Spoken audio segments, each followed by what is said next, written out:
안녕하세요. 제 나이도 어느새 이제 40이 넘었네요. 그간 시집에서 겪은 일들 정말 힘들고 길었죠. 이제 그 얘기를 여러분들에게 들려드리고자 합니다. 남편과 저는 취미 활동을 하는 온라인 카페에서 알게 되었고, 그 오프라인 모임에서 처음 얼굴을 보게 되었답니다. 남편이 먼저 제게 적극적으로 다가왔고, 저도 싫지 않았어요. 남편의 성격은 호방하고 놀기도 좋아하며 재주도 많은 사람이었죠. 기타를 잘 다루고 노래도 잘했답니다. 음악을 좋아하는 저는 남편의 그런 점이 참 마음에 들었어요. 그런데 아무리 좋아도 싫은 조건이 있더군요. 남편은 세상 여자들이 모두 기피한다는 홀어머니의 외아들이었어요.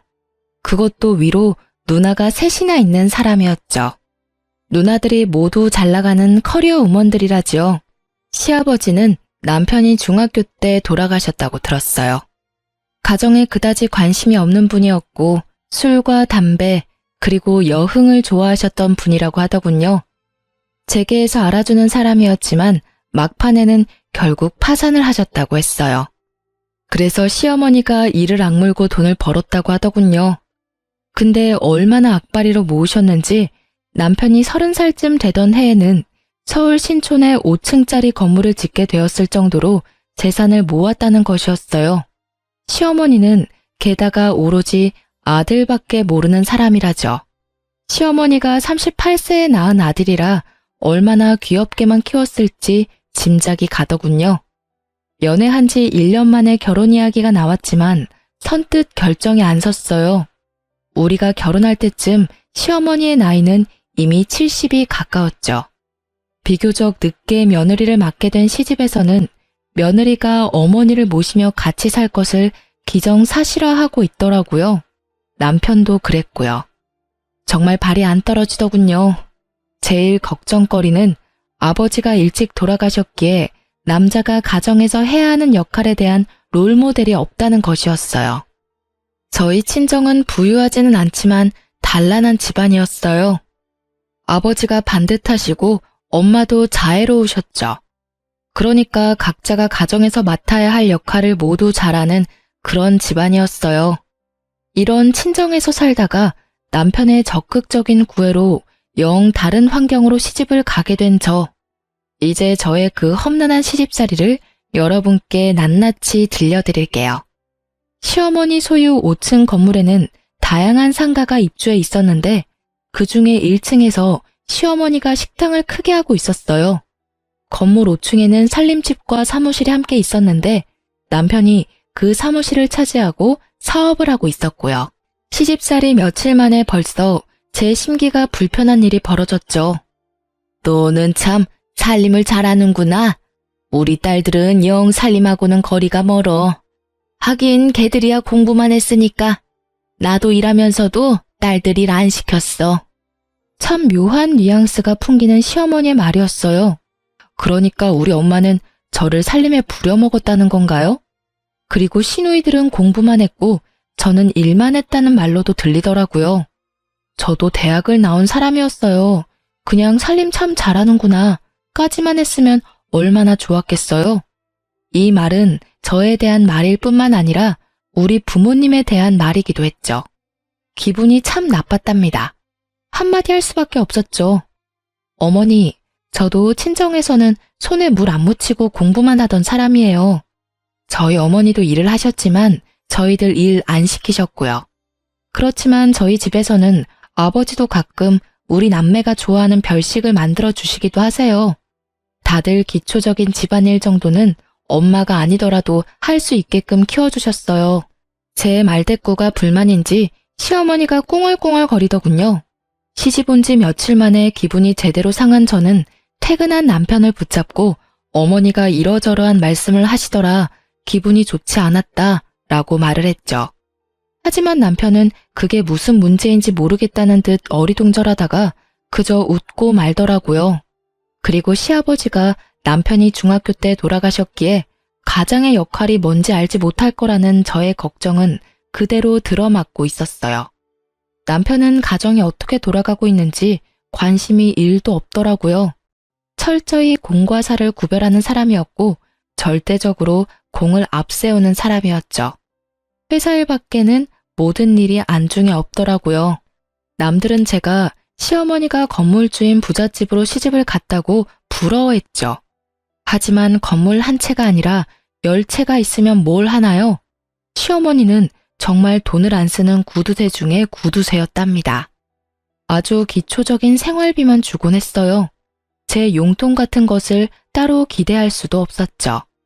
그래서 저는 남들이 부러워하는 부잣집으로 시집가서 돈은 쪼개고 쪼개서 써야만 했답니다. 시어머니가 1층에서 식당을 경영하니 거기서 가끔 끼니를 때울 수도 있으련만 늦게 며느리를 보아 며느리 재미를 단단히 보아야겠다고 생각한 시어머니는 매 끼니를 5층 살림집에 올라와서 먹었죠. 당연히 제가 그 세 끼를 모두 차려내야 했어요. 시어머니의 친정이 가까운 곳에 있기에 가끔 출타를 하시기도 하더군요. 저한테는 그런 날이 그렇게 반가울 수가 없었어요. 한 끼라도 밖에서 해결하고 오니 제가 신경 쓸 일이 줄어들잖아요. 5층 살림집은 옥상에 면에 있어서 아직 초여름인데도 많이 덥더라고요. 그런데 그해 여름 정말 살인적인 더위가 우리나라를 덮쳤죠. 보통 36도, 37도를 오르내렸어요. 가뜩이나 더운 건물, 옥상의 면한 살림집에서 저는 정말 숨도 제대로 쉴 수 없었답니다. 어머니, 에어컨 한 대만 거실에 설치해주세요. 숨이 막혀서 도저히 못 살겠어요. 제가 가만히 앉아만 있는 사람도 아니잖아요. 이 상태에서는 가만히 앉아있는 것도 힘들어요, 어머니. 사실 남편은 자신의 사무실에서 시원한 에어컨 바람을 쐬면서 일을 하고 있었고 시어머니가 운영하는 1층 식당도 에어컨이 빵빵했답니다. 제가 정말 끼니 준비도 못할 정도로 힘들다고 하자 에어컨을 사주기는 하더군요. 그런데 제가 에어컨을 틀고 있을 때마다 10분 정도 지났다 싶으면 굳이 올라가서 끄는 것이었어요. 이러려면 에어컨을 왜 산 건지 알 수가 없더군요. 그런데 미국으로 유학을 갔던 막내 시누이가 방학이 되어서 잠시 한국에 오자 그 에어컨을 빵빵하게 틀더라니까요. 그리고 하루는 근처에 사는 둘째 시누이가 이런 트집을 잡았죠. 자네 우리 엄마 사육하는 거야? 먹을 것만 주면 되는 강아지인 줄 알아? 근처에 사는 둘째 시누이는 자주 집에 들러서 제 살림에 깊숙이 관여하고 있었어요. 어느 날 제가 바깥에 볼 일이 좀 있어서 점심 반찬들을 식탁 위에 차려놓고 천으로 덮어놓은 다음에 외출을 했었죠. 밥만 덜고 국만 데우면 먹을 수 있도록 차려놓은 것이었어요. 둘째 시누이가 그것을 보더니 사육이니 뭐니 하는 따위에 말 같지도 않은 말을 내뱉더라고요. 형님, 어머님 식사하실 때 반드시 중전마마 수라상 지키는 상공처럼 꼭 누가 있어야 되는 건가요? 형님도 형님 시댁에서는 맏며느리라면서요. 그런데 분가에서 사시잖아요. 시집에 가서 일주일만 하루 세 끼 꼬박 해드려 보세요. 그러고 나서 말씀하세요. 그렇게 시누이와 제가 말도 안 되는 일로 말다툼을 하게 되었답니다. 시누이가 손윗사람한테 버르장머리 없이 말대꾸를 했다고 어디서 배운 버릇이냐고 했고 시어머니도 옆에서 거들더군요. 제가 더 이상 말하기도 싫어서 제 방으로 들어가려고 했더니 굳이 제 팔을 잡아당겨 자기 앞에 세우려고 하더라고요.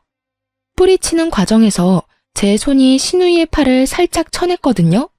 그런데 그걸 가지고 제가 시누이를 때렸다나요? 아, 정말 10월드라는 게 이런 거였나요?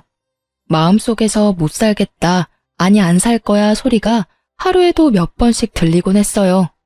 어느 날 살림집 바로 옆 사무실에서 일을 하고 있던 남편이 낮에 잠시 집으로 들어왔더라고요. 남편을 붙잡고 정식으로 말을 했죠. 누나를 드나들지 못하게 막아달라고요. 그리고 오더라도 남의 살림에 이래라 저래라 자꾸 참견을 하면 저는 더 이상 여기서 안 살겠다고 경고했어요.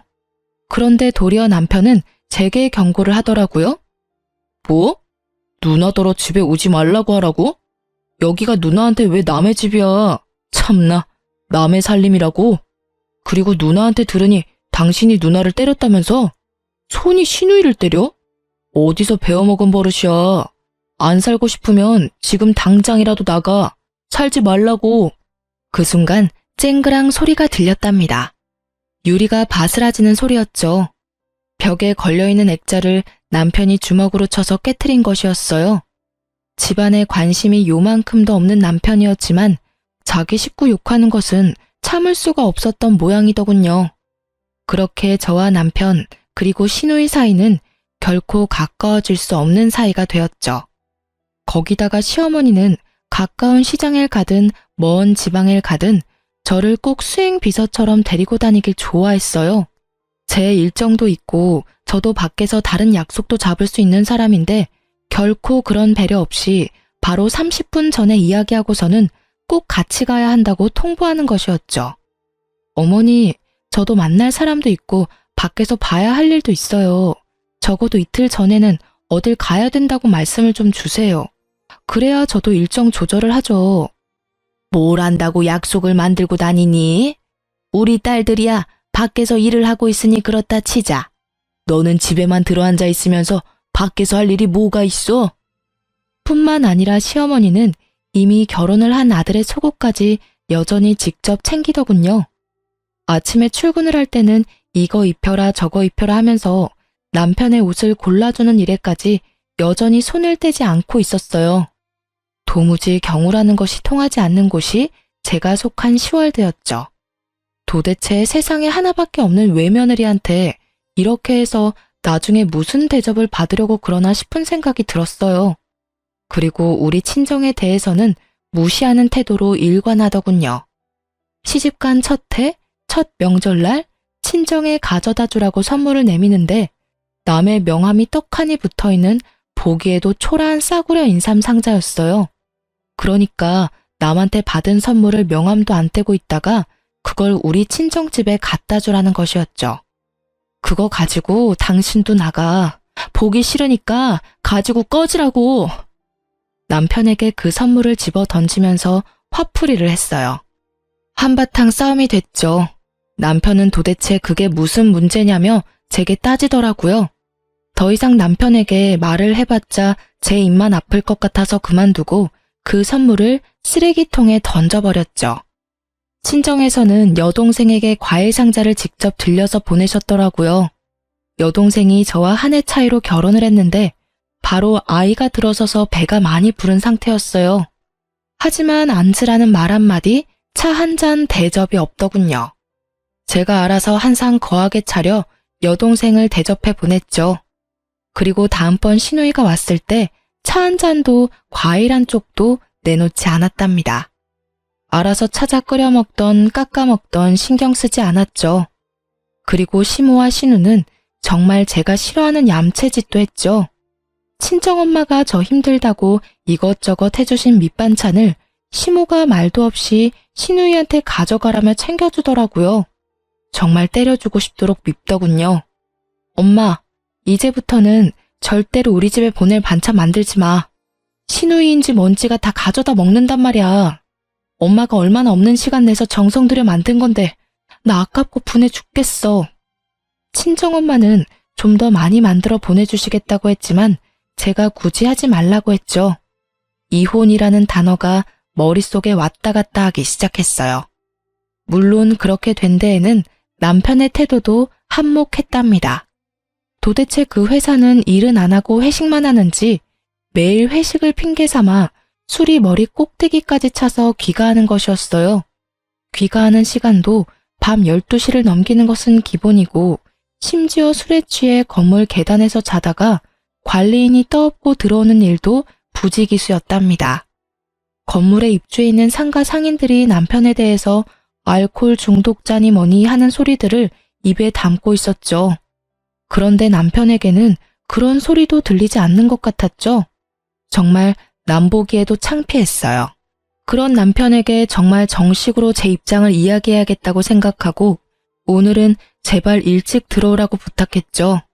밤 10시에 귀가했더라고요. 이 시간이면 정말 남편으로서는 이른 귀가 시간이었답니다. 나 더 이상 못 살겠어. 나는 시어머니 모시려고 결혼한 것도 아니고 따로 살고 있는 시누이한테 살림 간섭 받을 이유도 없어. 이러려면 돈 주고 말 잘 듣는 파출부나 가정부를 부르면 될 일이었잖아. 우리 당분간 따로 있자. 나 친정에 가 있을게. 당신은 결혼이라는 것의 의미도 모르고 가정에서 남자가 어때야 하는지도 전혀 모르는 것 같아. 그저 어머니만 떠넘겨 놓고 결혼하기 전하고 전혀 다를 바 없이 사는 게 당신한텐 결혼 생활이야? 돌아가신 아버님 걸으신 길 당신이 똑같이 걷지 마.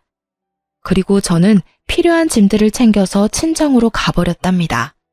친정으로 간 지 열흘이 됐는데도 새끼를 꼬박 부려먹던 시어머니가 굶어 돌아가셨다는 소식은 들리지 않더군요. 그리고 수행비서가 없이도 잘도 돌아다니는 것 같았어요. 친정에서 간 지 12일째 되는 날 남편이 찾아왔더군요. 저는 제 입장을 조금 더 구체적으로 정리해서 말했죠. 분명히 말했지만 이대로는 안 살아. 이혼하든가 아니면 분가해. 둘 중에 하나 선택은 자기 자유야. 분가하면 당연히 집은 시집에서 해줘야 하는 거고 알아서 판단하고 연락 줘. 며칠 후에 남편이 다시 저를 찾아왔더군요. 거참 어쨌든 돈은 많은 집안인가 봐요. 지금 있는 건물에서 차로 약 1시간 정도 떨어진 곳에 시어머니가 사놓은 아파트 한 채가 있다는 것이었어요. 그 아파트를 전세를 주었는데 나갈 때가 되었으니 거기로 살림을 나자는 것이었죠. 웬일인가 싶더라고요. 어쨌든 이사를 했답니다. 저는 이제 간섭받지 않고 제 맘대로 집을 꾸밀 수도 있고 내가 먹고 싶고 남편에게 먹이고 싶은 것도 맘대로 먹일 수 있게 된 것이었어요. 정말이지 날아갈 것 같더군요. 친구들을 불러서 간소하게 집들이도 했죠. 그런데 정말 의외로 시누이가 이사 비용이라면서 봉투를 하나 내밀더군요. 그렇지만 열어보고 정말 화가 나지 않을 수 없었어요. 돈도 잘 번다는 사람이 준 봉투에 달랑 5만 원이 들어있었답니다. 누가 이사 비용 달라고 했나요? 차라리 주질 말던가요. 박박 찢어버리고 싶더라고요. 그리고 어느 날 정말 상식적으로 이해가 가지 않는 일이 또 생겼답니다. 시어머니의 새끼 밥을 다 해서 남편 출근길에 도시락으로 싸서 보내라는 것이었어요. 길을 막고 물어봐. 분가한 며느리가 시어머니 새끼 도시락을 싸서 보내는 게 경우에 맞는지 말이야. 그리고 어머니 연로하셨다곤 하지만 건강하게 일하고 계시잖아. 나 없을 때는 도대체 어떻게 먹고 살았어? 자기가 밥 해먹고 살았을 리도 없고 어머니가 식사 정도는 해결하셨을 거 아니야. 그리고 식당을 하시니 웬만한 건 거기서 해결하실 수도 있잖아. 나는 그렇게는 못하니까 가서 싫다고 전해드려. 시누이들한테 전화가 돌아가면서 오기 시작하더라고요. 도시락 싸서 보내라고요. 그렇게 어머니 끼니까지 걱정이 되면 형님들이 알아서 어머니 모시고 살라 했어요. 그리고 다음부터는 시누이들에게 전화가 오면 그냥 끊어버리고 말았죠. 그쯤에 저한테 이상한 증상이 나타나기 시작했어요. 시집까지 차로 딱 1시간 거리인데 갔다 오면 마치 부산 정도 거리에 갔다 온 것처럼 피곤하고 머리가 깨지는 것 같이 아팠답니다. 뇌파 검사를 비롯해서 별별 검사를 다 받아보았지만 뇌 쪽에는 이상이 없다는 것이었어요. 그런데도 두통이 한번 시작되면 견딜 수가 없이 아팠죠. 그리고 살이 정신없이 빠지기 시작하더라고요. 친정엄마가 보약을 지어오기도 하셨어요. 그런데 10번째쯤 뇌검사를 받기 위해서 갔던 곳에서 갑상선에 문제가 있을 것이라고 진단을 하더군요. 검사를 해보니 아니나 다를까 갑상선 기능 항진증이라고 하는 것이었어요. 모든 신진대사가 보통 사람보다 너무 원활하게 이루어진다는 것이었죠. 그러니까 조금만 움직여도 피곤하고 살도 빠진다는 것이었어요. 모든 신진대사가 보통 사람보다 너무 원활하게 이루어진다는 것이었죠. 그러니까 조금만 움직여도 피곤하고 살도 빠진다는 것이었어요. 이런 와중에 시집에서는 이제 분가까지 시켜주었으니 빨리 손주를 보여달라고 성화를 하기 시작했어요. 외아들이니 아들을 낳아야 한다나요? 그런데 갑상선 약을 먹으면서 임신을 한다는 것이 정말 찜찜하고 의사도 권하지 않는 일이었어요. 산모에게는 신부전도 나타나고 또 태아에게는 발육부진, 조산, 사산의 위험도 크다고 하더군요. 에휴, 내 친구들이 나 들으라고 하는 소리인지 손주 자랑들을 해대는데 이건 뭐 며느리가 비실거리니 손주를 볼 수가 있어야 말이지. 아이고 내 팔자야. 늦게 본 아들이라 손주 좀 빨리 보고 싶어서 분가를 시켰는데 뭐? 무슨 병이라고? 어머니, 엄마가 마음도 몸도 건강해야 태아도 건강한 거죠. 엄마의 몸 상태나 마음 상태가 이런데 어떻게 당장 아이를 갖겠어요? 조금만 기다려 주세요. 하지만 제가 아프고 싶어서 아픈 것도 아니고 산모나 태아에게 그렇게 위험하다잖아요. 그래서 피임을 하고 약 1년을 치료를 받고는 이제는 임신도 생각해보라는 의사의 진단을 받게 되었답니다. 이제 저는 아이를 갖기 위해 노력했죠. 그런데 하늘을 봐야 별을 따죠. 이사했다고 해서 제 버릇 개 주겠어요? 아마 그런 버릇은 개도 안 받을 것 같더라고요. 역시 새벽 귀가나 아니면 아예 시집 건물에서 자고 바로 출근하는 일이 허다했어요. 자고 바로 옆 사무실로 출근을 해버리면 되니까요. 이사를 하던 해 여름이 끝나갈 무렵 태풍이 몰려오면서 많은 비를 뿌렸답니다. 우리가 사는 아파트 근처에 하천이 범람할 것이라고 대피를 준비하라는 안내방송이 밤새 계속되었고 뉴스 자막에도 하천에 범람 위험이 있다며 알려주더라고요. 하지만 남편놈은 저 혼자 집에 있는 걸 알면서도 전화 한 통 없더군요. 그렇게 위험한 상황이 지나고 난 후 저는 아예 도어락 비밀번호를 바꿔버렸어요. 그리고 아무리 문을 두드려도 열어주지 않았죠.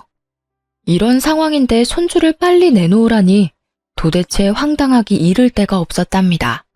정말 잘못한 걸 알아서 그러는지 아닌지 모르겠지만 잘못했다고 싹싹 빌기에 이번에만 용서해주기로 하고 문을 열어주었죠. 평생 함께 안 살 거라면 모르지만 살 거라면 이제 아이 가질 생각도 해야 된다는 것을 알아듣게 설명했어요. 알아들었는지 어쨌는지 귀가 시간이 약간 당겨졌고 그로부터 약 5개월 후에 임신을 했다는 진단을 받을 수 있었답니다. 간간히 들리던 그 도시락을 안 싸보내는 것에 대한 불만도 쏙 들어갔죠. 아이를 가지니 시집에서 저를 대하는 대접이 조금은 나아지더라고요. 그날도 사고를 고아놓았으니 가져다 먹으라는 연락을 받고 시집으로 갔죠. 시어머니와 찻잔을 마주하고 앉아서 얘기를 나누고 있었어요. 돌아가신 시아버지의 형제분으로 작은 아버지가 있었지만 그 댁에도 딸만 넷이었어요. 시어머니는 아이는 꼭 아들이어야 한다고 여러 번 강조하더군요. 참나, 그게 어디 제 마음대로 되나요? 그리고 저는 예쁜 딸이 더 좋겠다는 생각을 하고 있었답니다. 물론 시어머니에게 말은 안 했지만요. 그런데 대화 끝에 시어머니가 갑자기 좀 엉뚱한 말을 하는 것이었어요. 예, 네 시아버지 들어오실 시간 됐다. 갈비찜 좋아하신다. 얼른 좀 장만해라. 아이고, 시간이 벌써 이렇게 됐구나. 그런 건 좀 미리미리 챙겼어야지. 곧 들어오실 텐데 시간이 없지 않니? 어머니, 무슨 말씀이세요? 아버님 돌아가신 지가 거의 20년이 되어 오는데 무슨 갈비찜을 장만해요. 어머니 갑자기 왜 이러세요? 느낌이 정말 이상했어요. 그런데 시어머니가 그날은 곧 정신을 수습하더라고요. 한숨 놓았지만 다음번에 시집에 갔을 때 들은 얘기는 정말 절망적이었죠. 내 친구들하고 한강에 물놀이를 갔는데 글쎄 저쪽에서 네 남편이 둥둥 떠내려오지 않겠니? 그래서 내가 얼른 뛰어들어가서 건졌다. 갑자기 정신이 번쩍 들더라니까요. 남편에게 상황을 이야기하고는 바로 어머니를 병원에 데려가 뇌 MRI를 찍어야 했어요. 미리 조금은 예상하고 있었지만 막상 치매 진단이 나오자 가슴이 덜컥 내려앉더군요. 시누이들에게도 물론 이 소식을 다 전했죠. 말하는 것만 들을 때는 세상에서 제일 효녀들인 새 시누이가 또 시끄러워지기 시작했어요. 빨리 저희더러 다시 합가를 하라는 것이었죠. 그렇지만 몸이 무거운 상태이고 출산이 임박해 있었어요. 아이가 태어나면 육아 문제까지 겹치니 어머니를 당분간 병원에 모시자고 했죠. 자식도 없는 할머니처럼 왜 병원에 모시냐며 또 한바탕 난리가 났답니다. 첫 아이라 그런지 배도 많이 부르고 제 한 몸 움직이기도 힘들었어요. 그런 사람이 합가를 해서 무슨 일을 할 수 있단 말인가요? 그래서 결국은 제가 출산을 하고 아이가 어느 정도 자랄 때까지만 시어머니 옆에 사람을 두기로 결정을 하고 까다롭게 골라서 아주머니 한 사람을 붙여두었죠. 첫 아이라서 어느 정도 난산을 겪었지만 아이는 건강하게 태어났고 아들이었어요. 아이가 돌이 될 때까지 제 품에서 떼어놓지 않고 키웠죠. 시어머니의 증세는 정말 빠르게 악화되고 있었어요. 딸들 셋을 알아보시기는 했지만 누가 맏인지 누가 막내인지 헷갈리는 것 같았죠. 남편만 정확히 알아보았답니다. 저더러는 웬 아줌마가 우리 집에 와서 뭘 훔쳐가려고 한다고 소리소리 지르는 바람에 소동이 벌어지기도 했었어요. 어느 날, 그날도 시어머니가 간병하는 아줌마더러 동서라고 부르면서 어떻게 이렇게 오랜만에 왔냐는 둥 헛소리를 한 다음 잠에 떨어진 날이었어요. 가만히 시어머니의 얼굴을 바라보았답니다. 50대 초반에 혼자가 되어서 오로지 자식들만 보고 돈을 버는데 인생을 바친 사람이었죠. 같은 여자의 입장으로 볼 때 정말 안 된 사람이었어요. 그리고 이제는 누가 보기에도 살만하고 며느리의 손자까지 보았는데 그만 치매에 걸린 거잖아요. 시집와서 단 한순간도 저에게 살가운 적이 없었던 시어머니였지만요. 그런데 그날은 시어머니에 대한 동정심으로 마음이 정말 착잡했답니다. 집에 와서 곰곰이 생각을 해보았죠. 시누이들은 지금도 남편더러 빨리 합가해서 저에게 간병을 맞지 않는다고 궁시렁거리고 때로는 노골적으로 불만을 표하곤 했죠. 시어머니를 아무래도 내가 돌봐야겠다 생각이 들다가도 마치 시누이를 시키는 대로 하는 것 같이 비치는 게 너무 싫었어요. 그리고 치매 환자를 돌보는 것, 그 길이 얼마나 험난할지 상상만으로도 끔찍했답니다. 어느 하루 시집에 가서 아줌마에게 물수건을 받아서 시어머니의 얼굴과 손을 씻겨주고 밥을 먹도록 도와주었어요. 애미야, 네가 왔구나. 어딜 갔다가 10년 만에 이렇게 돌아왔니? 그동안 정말 보고 싶었다. 미국에 유학을 갔었다면서? 저와 막내딸에 대한 생각이 합쳐지거나 헷갈린 것 같더군요. 그 막내딸도 이제 곧 유학을 끝내고 귀국할 것이라고 들었거든요. 시모는 제 갓난 아들을 품에 안고는 마치 태어나고서 처음 본 아이처럼 그렇게 반가워하더라고요. 시어머니를 이리저리 바꿔 뉘어가면서 몸 상태를 살펴보았어요. 고용된 간병인이 아무리 잘 돌봐준다고는 하지만 역시 남은 남이더라고요.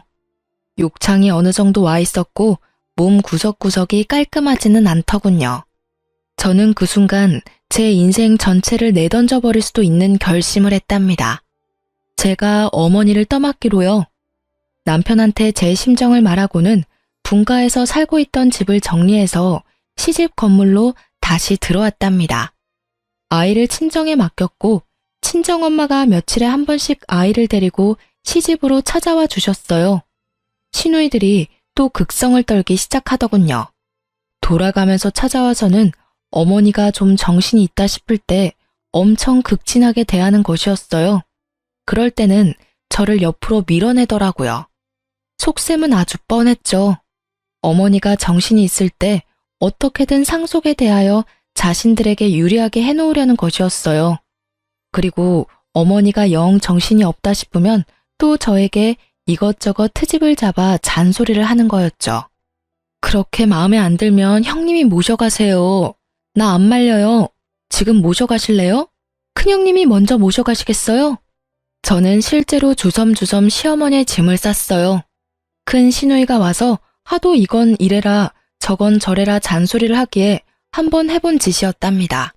큰 시누이가 예상대로 자신은 밖에서 일을 하는 사람이라 간병이 절대 불가능하다며 손사래를 치는 것이었죠. 돈 잘 버니 모셔다가 간병인이라도 붙여놓고 저한테 하듯 감시 감독을 하면 되지 않겠느냐고 했어요. 슬그머니 내빼더군요. 물론 시누이들이 제가 모셔야 한다고 고집을 세우기는 했지만 시누이들의 의견을 따른 것이 아니라 제 스스로 결정한 일이었어요. 그런데 스스로 결정하고 각오를 단단히 했지만 정말 쉬운 일이 아니더라고요. 네가 나 몰래 살던 아파트 다 팔아먹었다면서? 그것도 모자라서 이 집 재산 다 빼돌리려고 도로 들어왔지? 내가 네 속셈 모를 줄 아니? 인연, 어서 도로 나가거라. 시어머니는 이런 말도 자주 입에 담았어요. 그리고 근처에 있는 물건을 갑자기 집어던지기도 했죠. 한 번은 고지서를 담는 작은 목함을 던져 얼굴에 정통으로 맞는 바람에 이마가 찢어지기도 했어요. 시어머니의 상태는 점점 나빠져서 결국은 자신이 할 수 있는 일이 거의 없는 지경에 이르렀죠. 저는 그야말로 시어머니의 손과 발이 되어야 했어요. 그리고 가장 걱정하던 문제가 터졌죠. 이제 배변도 자신의 의지로 조절하지 못하게 된 것이었죠. 배변 문제를 처리하는 것이 너무나 힘이 들었던 저는 시누이들이 올 때마다 손에 들고 오는 먹을 것은 모두 빼앗아서 치워버렸어요. 형님들이 어머니 화장실 문제 한번 도와드려 봤어요? 먹을 것 가지고 오지 마세요. 새끼만 건강하고 적당하게 드릴 테니까 그리 아시고요. 불만 있으면 지금이라도 모셔가시고요. 그렇게 치매 환자의 손과 발이 되어 살던 중 제 몸에 무리가 갔나 봐요. 어깨와 허리가 무너지듯 아프면서 도저히 평상시처럼 움직이질 못하겠는 거예요. 그래서 할 수 없이 간병인을 불렀죠. 그런데 치매 환자가 남과 식구는 어찌나 잘 구별을 하는지 간병인이 뭘 도와주려고 하면 강력하게 거부하고 가져다 주는 밥도 먹지 않는 것이었죠. 저는 거동을 하기가 어렵고 간병인은 거부하고 할 수 없이 시누이들이 당분간 돌아가면서 어머니를 맡기로 의논이 되었던 모양이더군요. 우리 집에서도 아무것도 안 드셔. 집에 가겠다고 자꾸 떼를 쓰신다고. 둘째네 집으로 한번 보내드려 봐야겠어. 둘째 시누이네 집에서도 막내 시누이네 집에서도 시어머니는 한 달을 넘기지 못했어요. 결국은 집으로 다시 돌아왔죠. 제가 온몸에 파스를 덕지덕지 붙이고 다시 시어머니를 돌보기 시작했어요. 정말 제가 전생에 죄를 많이 지었나 보다 생각이 될 정도로 힘든 나날이 흘러갔어요. 그러던 어느 날 어머니가 바깥 나들이를 하고 싶다고 하더라고요. 치매 환자를 데리고 바깥 나들이를 하는 일, 그것도 쉽지 않은 일이었죠. 어쨌든 옷을 제대로 입혀주고 휠체어에 태워서 밖으로 데리고 나갔어요. 나가보니 저 역시 너무나 오랫동안 실내에 갇혀 살았다는 생각이 들더군요. 어머니, 오늘은 날씨가 참 좋죠? 저도 정말 오랜만에 나오네요. 어머니도 나오니까 좋으시죠? 휠체어에 시어머니를 태우고 멀리 가지는 못했지만 동네 곳곳을 돌아보았답니다. 시어머니는 밖에 나가더니 무슨 생각에서인지 동네에 있는 한 가게로 한사코 가자는 것이었어요. 거기서 아이들이나 먹는 군것질거리들을 한아름 사더군요. 군것질거리들도 모두 불량식품이라고 기피하는 것들이 대부분이었고요. 그렇게 많이 군것질거리들을 사더니 몇 개만 빼고는 모두 제게 건네주더군요. 이거 네 시누이들 오면 주지 말고 너만 먹어라. 이거 아주 비싸고 맛있는 거야. 네 남편도 주지 말고 너만 숨겨놓고 먹어. 갑자기 눈물이 핑 돌았답니다. 치매 환자가 정신이 없는 상태에서 한 말이었지만 시어머니가 제게 해준 가장 살가운 말이었어요. 알았어요, 어머니. 숨겨놓고 저만 먹을게요. 어머니 것도 여기 따로 챙겨놓을 테니 아무도 주지 마시고 어머니만 드세요. 시어머니가 아이처럼 좋아하더군요. 그리고 상태는 점점 안 좋아지고 있었지만 일주일에 한 번 정도 친정엄마가 데리고 오는 손자는 정확하게 알아보았답니다.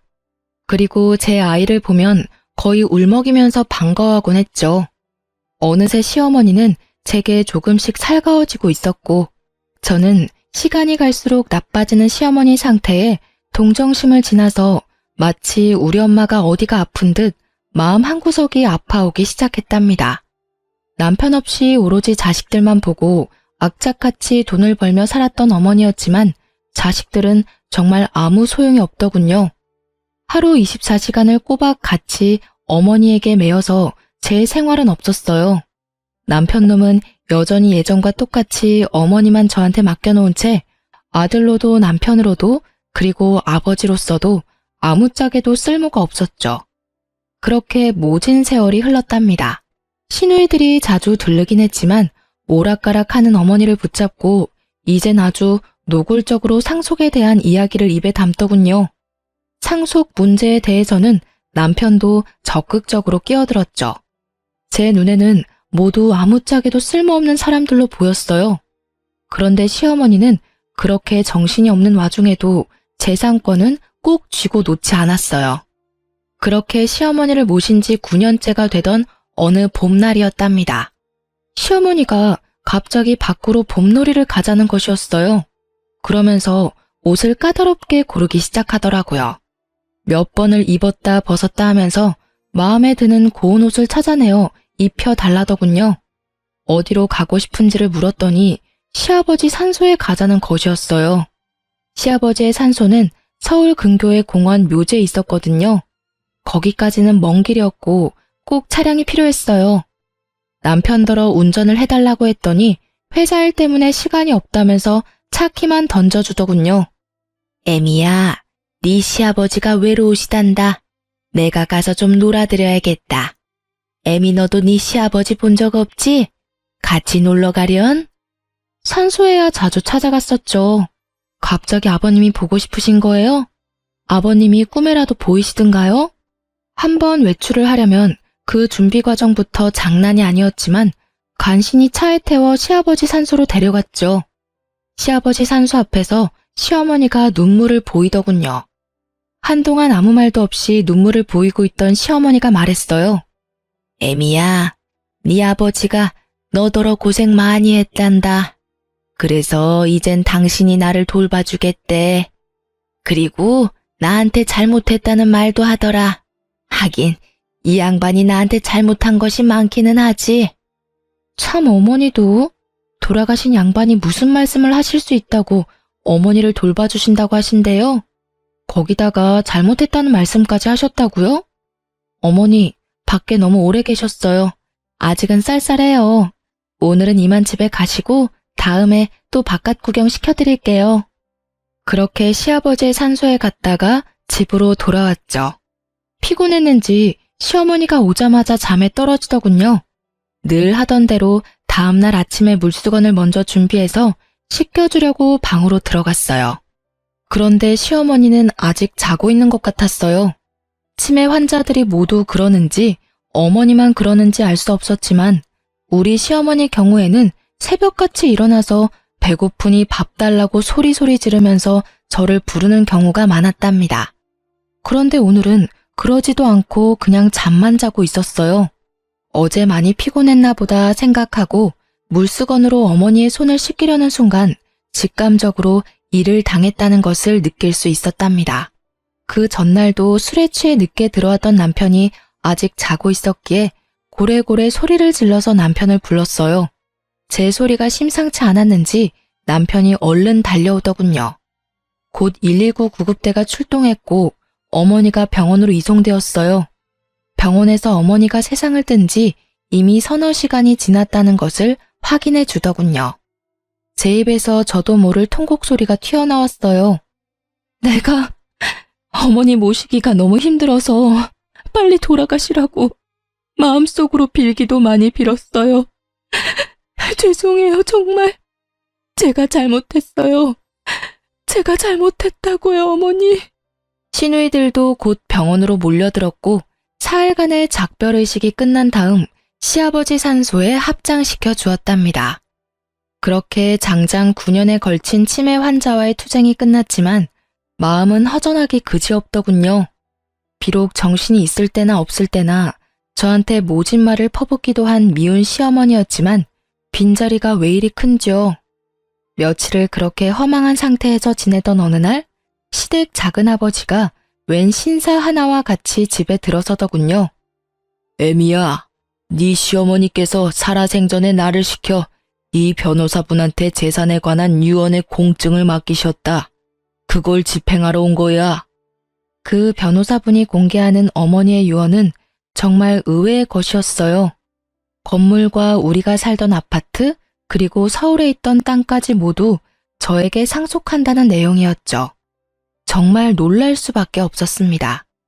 유언을 공개하는 자리에 같이 동석했던 시누이들과 남편의 입에서 비명 소리가 터져나오고 집안은 그야말로 세계 2차 대전쯤 되는 전쟁터가 되었죠. 저도 시누이들도 그리고 남편도 모두 놀라고 있었어요. 남편과 시누이들은 당연히 유류분을 걸고 넘어지면서 자신들이 챙길 것을 챙겼지만 그 많은 재산 가운데 절반은 결국 제 것이 되었습니다. 작은 아버님 말에 따르면 그래도 어머니가 정신이 있을 때 연락을 취해서 이렇게 조치해달라고 했고 작은 아버님은 부탁받은 그대로 행했다는 것이었죠. 친정엄마가 몇 년 전에 하신 말씀이 문득 기억나더군요. 그날도 어머니를 챙기는 것이 너무나 힘이 들어서 아이를 데리고 오신 친정엄마에게 하소연을 하면서 울던 중이었어요. 얘야, 선한 끝은 꼭 있는 법이다. 그리고 사람은 누구나 자신의 짐 하나씩은 꼭 짊어지고 가는 거야. 피하려고 하지 말아라. 그래야 선한 끝을 볼 수 있는 거야. 이 말씀이 갑자기 생각나더라고요. 임신을 한 상태에서 시어머니의 병구안을 시작했었죠. 떠나고 나니 왜 그렇게 못해준 것만 생각이 나는지요. 그렇게 이를 갈고 치를 떨면서 보낸 세월이었지만 사람에 대한 그리움이라는 것이 참 묘한 것이더군요. 이제 남편과의 사이에 남은 일이 있었죠. 이혼 절차를 진행하려고 준비를 했답니다. 남편 놈이 죽어도 이혼은 못하겠다고 버티더군요. 아마도 제게 돌아온 어머니의 재산 중 절반에 대해서 관심이 동했겠죠. 어머니 살아생전에 어머니에 대해서 정말 관심이나 있었어? 어머니에 대한 관심은 없고 오로지 재산에만 관심이 있었겠지. 그렇게 똑똑하다는 사람들이 어떻게 사람과 사람과의 관계가 그렇게 단순한 것이 아니라는 걸 몰라? 부모든 남이든 자기한테 유리한 것만 취하려는 것이 인간관계야. 당신하고 당신 누나들은 가족이라는 가까운 사람들 사이에서도 애정이라는 것이 무엇인지를 모르는 사람들이야. 나는 당신이 우리 아이에게조차도 진실한 애정을 가질 수 없는 사람이라고 생각해. 사람들이 쉽게 말하기를 아이를 봐서라도 이혼하지 말라고 하지. 그렇지만 나는 오히려 아이를 위해서 당신과 갈라서려는 거야. 사람에 대해서 진실한 애정을 가져보기를 바래. 결국은 남편이 동의하지 않아 이혼 문제는 소송으로 넘어갔죠. 저는 남편이 그간 어떻게 생활해왔는지에 대해서 건물에 입주해 있는 상인들과 동네 주민들로부터 차근차근 증언을 모았답니다. 그리고 어머니가 치매에 걸려 9년을 누워있는 동안에도 그런 생활 습관을 버리지 못했다는 것을 자세히 설명했어요. 일말의 양심은 있는지 부인하지는 못하더군요. 결국 이혼 소송에서 제가 이겼고 이제야말로 제 인생이 처음 길을 잘못 들었던 그 지점으로 다시 돌아간 것 같았답니다. 이제 제게 남은 것은 아이를 잘 키우는 일이겠죠. 친정에서 키우려고 해요. 가정 안에서 각자 자신의 역할을 해내는 사람들의 진솔한 삶을 보여주고 싶기 때문이었죠. 아이는 지금까지는 잘 자라주고 있답니다. 제 삶의 이유이자 희망이 된 아이. 부디 장차 제 며느리에게는 아이의 아버지의 그 전처를 밟게 할 수 없다는 어찌 보면 소박한 생각으로 키우고 있어요. 그래서 우리 아들에게 시집오는 며느리는 세상에서 제일 행복한 여자가 되어주길 바랄 뿐이랍니다. 이렇게 제 인생은 또 선한 끝을 향해서 갑니다. 결혼하고 나서부터 지금까지 제 험난한 시집살이에 대해서 말씀드렸어요. 긴 글 읽어주셔서 감사합니다.